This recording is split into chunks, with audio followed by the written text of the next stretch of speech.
তো দুনিয়া এখনো শেখে নাই, এখনো বোঝে নাই, তাহলে এগুলো শিখলো কিভাবে? তার মানে আল্লাহ মানুষকে বানিয়েছেন এমন ভাবে, চুম্বক যেভাবে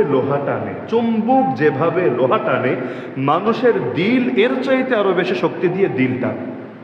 তো এই চুম্বকের শক্তি যেহেতু আল্লাহ দিয়ে দিয়েছেন, এজন্য আমাদের সমাজেও একটা কথা বলে, আপনারা শোনার কথা, সৎসঙ্গে স্বর্গবাস, অসৎসঙ্গে সর্বনাশ। এই সঙ্গ দোষে যে মানুষ নষ্ট হয় আপনারা স্বীকার করেন না? আবার সঙ্গ গুণে মানুষ যে ভালো হয় এটা আপনারা স্বীকার করেন না? ধরেন আমরা এমন মানুষও দেখেছি একেবারে জেনারেল ব্যাকগ্রাউন্ড থেকে উঠে আসা, জীবনে মাদ্রাসার বারান্দায়ও যায় নাই, পড়া দূরের কথা, কিছুদিন গিয়ে কোনো ভালো মেহনতে থাকছে, 2 মাস 4 মাস 6 মাস পরে দেখলে কনফিউজড হয়ে যেতে হচ্ছে, আর ওকে মাদ্রাসার হুজুর নাকি জেনারেল লাইনের ছাত্র। আপনাদের বন্ধু বান্ধবের মধ্যে এমন থাকতে পারে না যে পুরা জেনারেল, কিন্তু তার পাগড়ি, তার টুপি, তার দাড়ি, তার জামা দেখলে যে কেউ কনফিউশনে পড়ে যাবে, একে মাদ্রাসা ব্যাকগ্রাউন্ডের নাকি জেনারেল ব্যাকগ্রাউন্ডের? এমন হয় নাকি হয় না? পরিবেশের প্রভাব। তো ভালো পরিবেশেরও যেহেতু প্রভাব আছে, মন্দ পরিবেশেরও প্রভাব আছে। এজন্য ইসলাম শুধু ব্যক্তিকে সংশোধন করতে বলে না, ইসলাম সমাজ সংশোধনের প্রতি অনেক বেশি গুরুত্ব আরোপ করে। কারণ সমাজ সংশোধন না হলে জীবনেও ব্যক্তি পরিপূর্ণ সংশোধন হবে না, এটা সম্ভবই না। এই যে আমরা তো আজকাল ইসলাহি মাহফিল বলতে বা ইসলাহি আলোচনা বলতে কি বুঝি? খালি ব্যক্তির সংশোধন, ব্যক্তির ভেতর যাতে অহংকার না থাকে, গীবত না করে, শেকায়েত না করে, চগলখড়ি না করে, বদ নজর না করে, কান দিয়ে গান বাজনা না শোনে, জবান দিয়ে কারো হক নষ্ট না করে, লজ্জাস্থান দিয়ে কোনো পাপ না করে, ইত্যাদি ইত্যাদি, এগুলোই তো আমরা বুঝি। কিন্তু মাথায় গেঁথে রাখেন, সমাজ যদি সংশোধন না হয়, ব্যক্তি যতই চাক না কেন পরিপূর্ণ সংশোধন হওয়া সম্ভব না। আজকের বাংলাদেশে কেউ যদি চায় আমি আমার লেনদেন, আমার অর্থনীতিকে 100% ঠিক রাখবো, 1% সন্দেহ ঢুকতে দিব না, হারাম দূরের কথা, 1% সন্দেহ ঢুকতে দেব না, আপনি বুকে হাত রেখে বলেন কয়জন পারবে? কিভাবে পারবে আমাকে বলেন।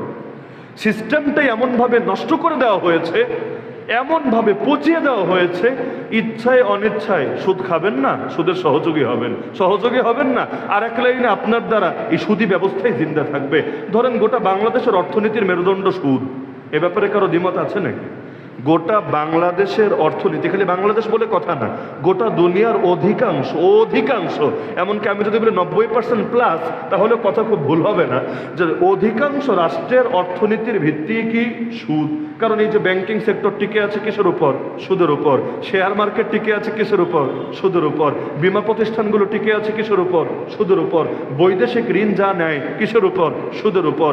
এমনকি বাচ্চা জন্ম নিতে দেরি, ওই যে ঘোষণা চলে আসে মাথা পিছু ঋণ এত টাকা, বাচ্চা জন্ম নিয়ে মায়ের দুধও এখনো খেতে পারে নাই, ছাল দুধও মুখে দেয় নাই, তারা কি ঋণী হয়ে গেছে, মাথা পিছু ঋণ এত ডলার। আচ্ছা, ঋণ যে হলো, এর মধ্যে পুরোটাই মূল ছিল তা না, এর মধ্যে সুদও আছে, এর মধ্যে আসলও আছে। তো বাচ্চা জন্ম নিতে দেরি, সুদের দায় তার কাঁধে আসতে দেরি না।